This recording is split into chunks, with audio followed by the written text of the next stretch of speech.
मेरे प्यारे बच्चों, हम लोग जो है इस चैप्टर में वैद्युत से रिलेटेड न्यूमेरिकल पढ़ रहे हैं और इसमें हम लोग वैद्युत धारा के सभी न्यूमेरिकल कुमार मित्तल के लगा रहे हैं। इसमें आपको कोई भी दिक्कत होता है तो आप कमेंट में जो है अपनी दिक्कत को शेयर करिए।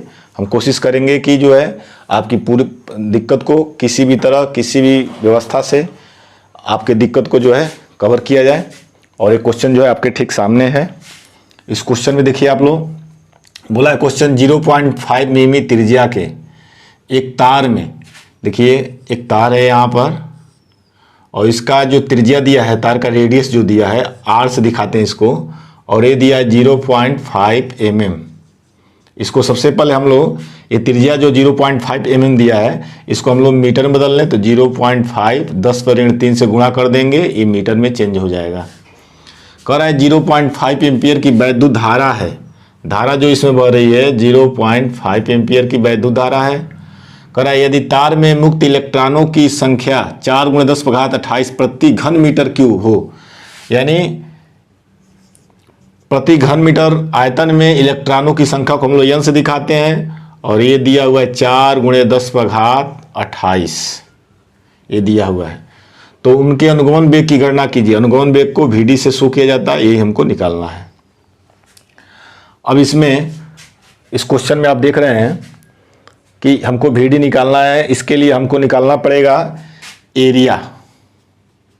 तो एरिया का फार्मूला होता है, आप देख रहे हैं जो तार है, तार का जो अनुप्रस्थ काट का क्षेत्रफल होता है उसको हम लोग a से दिखाते हैं और a बराबर होता है πr², जिसमें पाई जो होता है जिसका वैल्यू होता है 3.14 और r² में त्रिज्या का स्क्वायर। तो यहाँ पर त्रिज्या जो दिया हुआ है 0.5 दिया हुआ है और इसको हमने जब मीटर में बदला है तो गुणे 10⁻³ किया है तो 10⁻³ और गुणे 10⁻³ या इसको अगर हल किया जाए तो 3.14 गुणे 0.5 गुणे 10⁻³ हो जाएगा ये 6। यहाँ पर ऋण 3 और यहाँ पर ऋण 3, ये जो हो जाएगा -6 हो जाएगा। या इसको और हम लोग आसान बनाना चाहें तो इसको लिख सकते हैं।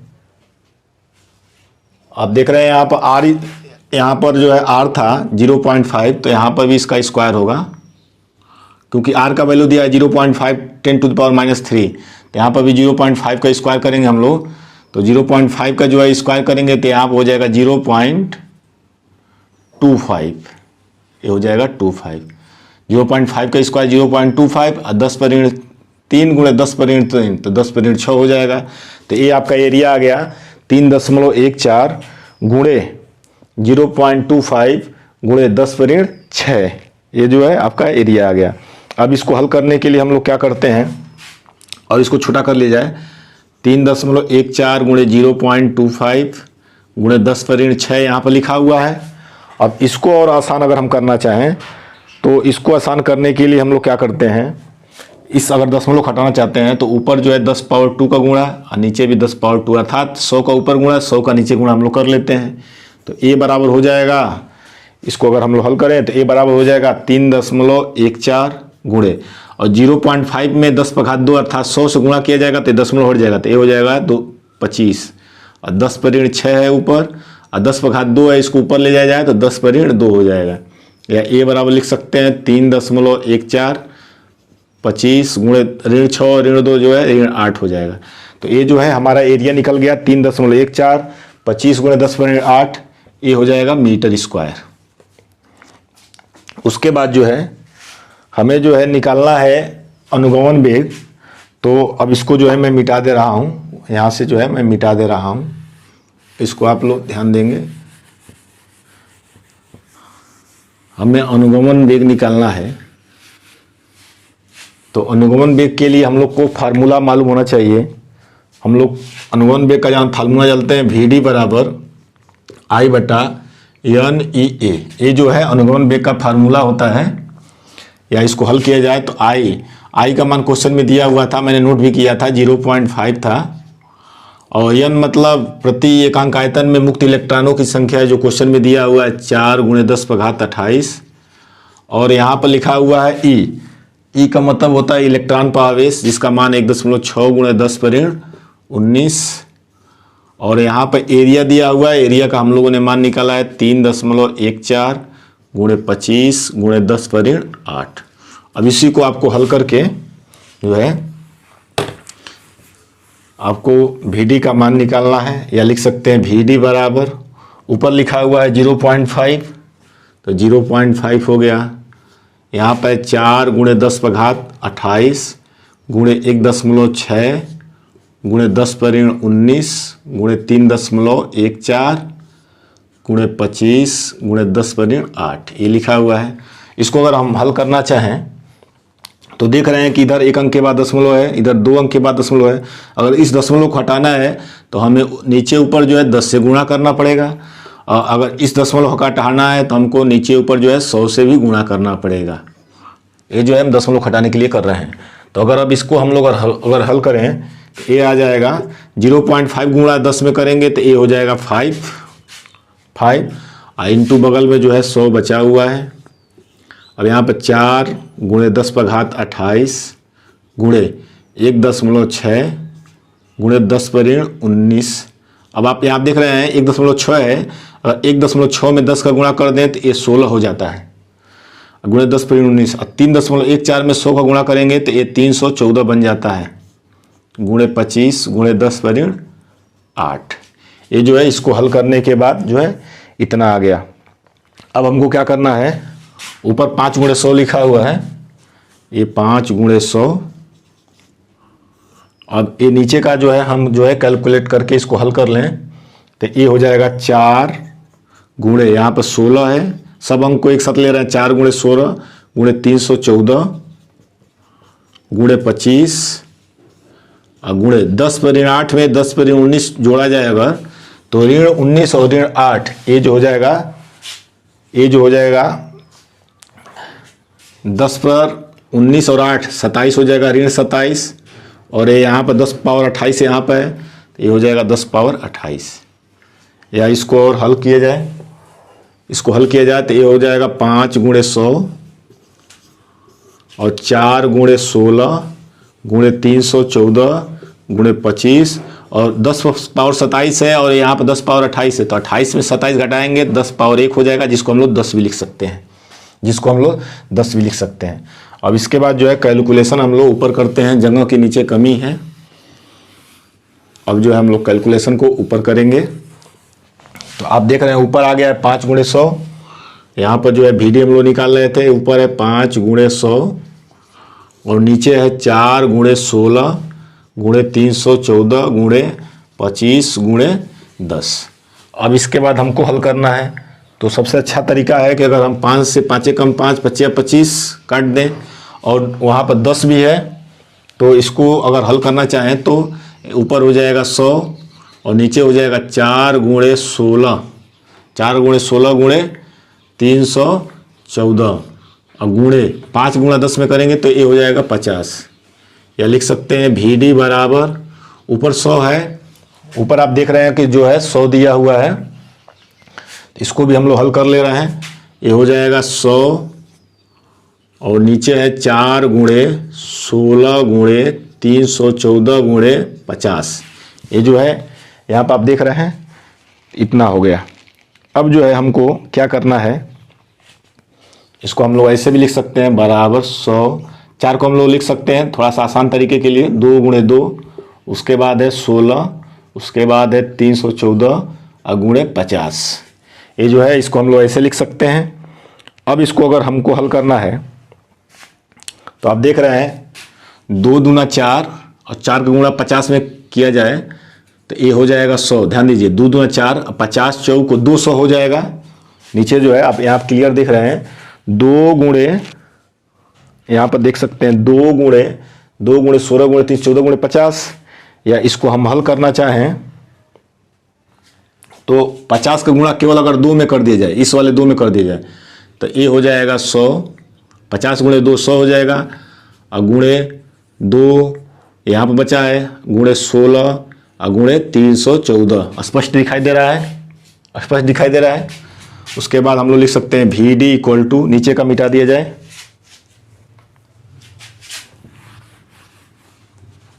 तो ऊपर हो गया, आप देख रहे हैं ऊपर भी 100 है और नीचे भी 100 है, तो इसको हम लोग काट सकते हैं।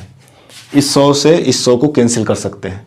अब हो गया ऊपर 1/2 गुणे 16 गुणे 314, इतना लिख सकते हैं। आसानी के लिए इतना हमारा जो है कैलकुलेशन आ गया। अब क्या हमें करना है, इसको थोड़ा सा हम लोग आसान बनाने के लिए हम लोग लिख सकते हैं। आप देख सकते हैं 1 2 3 4, 1 के आगे 4 जीरो और गुणे 10 पर ऋण 4। इसका मतलब ये हुआ 1 के आगे 4 जीरो का मतलब ये हुआ 10 पावर 4 और गुणे 10 पावर -4। आप यहाँ से मैं थोड़ा सा रफ कर दे रहा हूँ। इसका मतलब 10 टू द पावर 4 होता है और 10 टू द पावर -4। इसको अगर हल करें तो 10 टू द पावर 4 में 4 गया 0, या किसी भी संख्या में 0 घात का मान 1 होता है। आप जानते हैं 10 पर घात 0 का मान 1 होता है, अर्थात 1 की जगह पर मैं इतना लिख सकता हूँ। नीचे है 2 गुणे 16 गुणे 314। आप यहाँ देख सकते हैं 2 गुणे 16 गुणे 314। अब जो है हमको इसको हल करना है। तो अगर इसको 4 से हम लोग अगर जो यहाँ पर जो है इकाई दहाई सैकड़ा हज़ार 10,000 है, इसको अगर हम 4 से काटना चाहें तो 4 से अगर इसको काटते हैं VD बराबर, तो आपको मालूम है 4 दूना 8, 2 बचा 4 पचे 20 और 2500 हो जाएगा। 4 से अगर काटेंगे तो ये 2500 हो जाएगा और गुणे 10 पर ऋण 4। और यहाँ पर जो है 4 से हमने काटा इसको 4 से, तो 4 से अगर हम लोग 16 को काटें, अगर यहाँ पर जो 16 है 4 से अगर हम लोग 16 को काटें तो ये हो जाएगा 4 चौको 16, 4 बार में भी कट गया, तो 4 दूना 8 गुणे 314। अब इसके बाद जो हम इसको ऊपर हल कर ले रहे हैं। ये ऊपर का आप लोग जो है इसको मिटा दिया जा रहा है। अब हमको बस इसको बहुत ही आसान तरीके से अब इसको हल करना है। अब देखिए VD इक्वल टू हो जाएगा ऊपर 2500 गुणे 10 पर ऋण 4 और यहाँ पर हो जाएगा 8 गुणे 314, या VD बराबर। अब इसको जो है हमको क्या करना है, इसको छोटा कर लेना है। तो 4 से और काट दिया जाए इसको, तो 4 छके 24, 1 बचा और 0 10 हुआ, 4 दूना 8, 2 बचा 2 0 20, 4 पचे 20 गुणे 10 पर ऋण 4 और 4 से इसको भी 8 को काट दें हम लोग, तो 4 दूना 8, तो यहाँ पर 2 हो जाएगा और गुणे 314। अब इसको जो है हमें और आसानी से हल करने के लिए इसको हमें मिटाना पड़ेगा, या VD बराबर हम लोग लिख सकते हैं 625 गुणे 10 पर ऋण 4 2 गुणे 314, या इसको लिख सकते हैं 625 गुणे 10 पर ऋण 4 और इसको गुणा कर दिया 2 चौको 8, 2 एकम 2, 2 तिहाई 6। ऊपर 625 है, नीचे 628 है और 10 पर ऋण 4 पावर है। 625 में 600 अगर 28 से भाग दिया जाए तो ये जाएगा 0.995 बार में और गुणे 10 पर ऋण 4, और ये VD निकला है। ये चूंकि अनुगमन वेग है, अनुगमन वेग का जो यूनिट होता है मीटर पर सेकेंड हो जाएगा। और इस तरह ये जो है इस क्वेश्चन का आंसर हो जाएगा। इसके बाद जो है हम अगला क्वेश्चन अगले में, क्वेश्चन 10 है आपके सामने। क्वेश्चन में बोला एक तार में मुक्त इलेक्ट्रॉनों की संख्या 2 गुणे 10 पर घात 28 प्रति घन मीटर है। तो आप देख रहे हैं प्रति घन मीटर में इलेक्ट्रॉनों की संख्या दिया हुआ है, जिसको हम लोग n से दिखाते हैं 2 गुणे 10 पर घात 28। कह रहा है तार में इलेक्ट्रॉनों का अपवाह वेग 1 सेंटीमीटर प्रति सेकंड है। अपवाह वेग या अनुगमन वेग को VD से दिखाते हैं, इसका मान दिया 1 सेंटीमीटर प्रति सेकंड। अब जो जो दिया हुआ है अपवाह वेग 1 सेंटीमीटर प्रति सेकंड, इसको हमको क्या करना पड़ेगा, मीटर प्रति सेकंड में चेंज करना पड़ेगा। तो सेंटीमीटर को मीटर में चेंज करने के लिए 10 पर ऋण 2 से गुणा कर देते हैं, ये सेंटीमीटर जो है मीटर में चेंज हो जाता है। और प्रति जो है सेकंड तो अपने जो है रूप में ही है, तो 1 सेंटीमीटर प्रति सेकंड को हम लोग मीटर प्रति सेकंड में बदलने के लिए 10 पर ऋण 2 से गुणा कर दिए हैं। कह रहा है तार में धारा घनत्व ज्ञात कीजिए। तो यहाँ पर जो धारा घनत्व पूछ रहा है, तो धारा घनत्व को हम लोग जो है J से शो करते हैं और इस J का मान पूछ रहा है। अब यहाँ पर आप जो है J हमको निकालना है, और J बराबर होता है, एक फार्मूला होता है NEVD। ये जो है J का फार्मूला होता है। धारा घनत्व तो J बराबर होता है NEVD। तो अब यहीं से हम लोग जो है इस फार्मूले का यूज करेंगे। जे बराबर एन का मान जो है आप दिया हुआ है 2 गुणे 10 पर घात 28। ई का मतलब होता है इलेक्ट्रॉन पावेश 1.6 गुणे 10 पर ऋण 19। और भी डी का मान दिया हुआ है 1 गुणे 10 पर ऋण 2। अब इसी को हल करना है। 1.6 में 2 को गुणा करें तो 16 दूना 32 अर्थात 3.2 हो जाएगा। 10 पर घात 28 है, ऋण 19 और ऋण 2 ऋण 21 हो जाएगा, या लिख सकते हैं 3.2। और 28 में से 21 को घटाएंगे, 28 में से 21 को घटाएंगे तो ये हो जाएगा 10 पर घात +7, ये हो जाएगा +7, क्योंकि 28 जो है अधिक है और 21 जो है माइनस कम है। तो ये आ गया 3.2 गुणे 10 पर घात 7।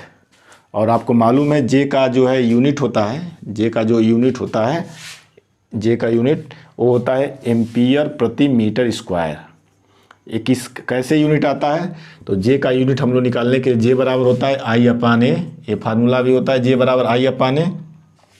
तो जे बराबर I/A से अगर हम इसका यूनिट निकालेंगे तो जे का यूनिट निकालने के लिए या जे का मात्रक निकालने के लिए आई का मात्रक चाहिए, तो आई का मात्रक एम्पियर होता है और एरिया है, एरिया का मात्रक मीटर होता है। इस तरह हम लोग जे का मात्रक निकाल सकते हैं। लेकिन हमको केवल धारा घनत्व तो ज्ञात करना था, जे ज्ञात करना था, तो उसका आंसर जो है जे का आंसर 3.2 गुणे 10 पर घात 7 एम्पियर प्रति मीटर स्क्वायर। ये जो है इस क्वेश्चन का आंसर हो गया। इस तरह यह क्वेश्चन जो है समाप्त हो गया। क्वेश्चन 10 है आपके सामने। क्वेश्चन में बोला एक तार में मुक्त इलेक्ट्रॉनों की संख्या 2 गुणे 10 पर घात 28 प्रति घन मीटर है। तो आप देख रहे हैं प्रति घन मीटर में इलेक्ट्रॉनों की संख्या दिया हुआ है, जिसको हम लोग एन से दिखाते हैं 2 गुणे 10 पर घात 28।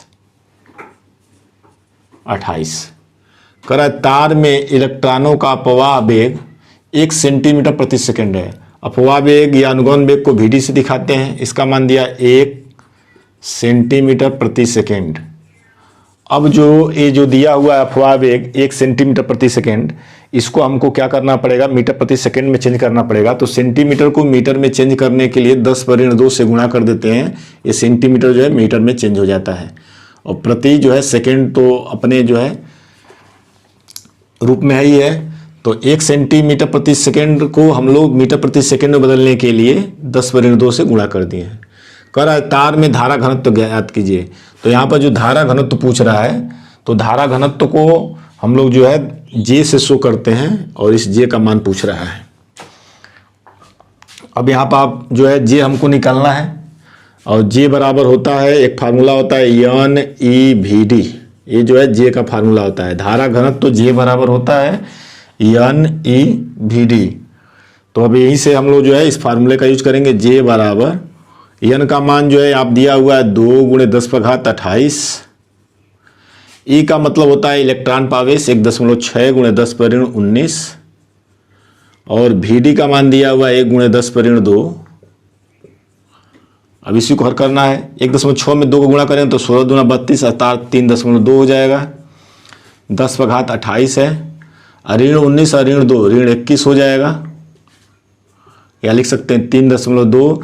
और 28 में से 21 को घटाएंगे, 28 में से 21 को घटाएंगे तो ये हो जाएगा 10 पर घात +7, ये हो जाएगा +7, क्योंकि 28 जो है अधिक है और 21 जो है माइनस कम है। तो ये आ गया 3.2 गुणे 10 पर घात 7। और आपको मालूम है जे का जो है यूनिट होता है, जे का जो यूनिट होता है, जे का यूनिट वो होता है एम्पियर प्रति मीटर स्क्वायर। ये किस कैसे यूनिट आता है, तो जे का यूनिट हम लोग निकालने के लिए जे बराबर होता है I/A। ये फार्मूला भी होता है जे बराबर I/A। तो जे बराबर I/A से अगर हम इसका यूनिट निकालेंगे तो जे का यूनिट निकालने के लिए या जे का मात्रक निकालने के लिए आई का मात्रक चाहिए, तो आई का मात्रक एम्पियर होता है और एरिया है, एरिया का मात्रक मीटर होता है। इस तरह हम लोग जे का मात्रक निकाल सकते हैं। लेकिन हमको केवल धारा घनत्व तो ज्ञात करना था, जे ज्ञात करना था, तो उसका आंसर जो है जे का आंसर 3.2 गुणे 10 पर घात 7 एम्पियर प्रति मीटर स्क्वायर। ये जो है इस क्वेश्चन का आंसर हो गया। इस तरह यह क्वेश्चन जो है समाप्त हो गया।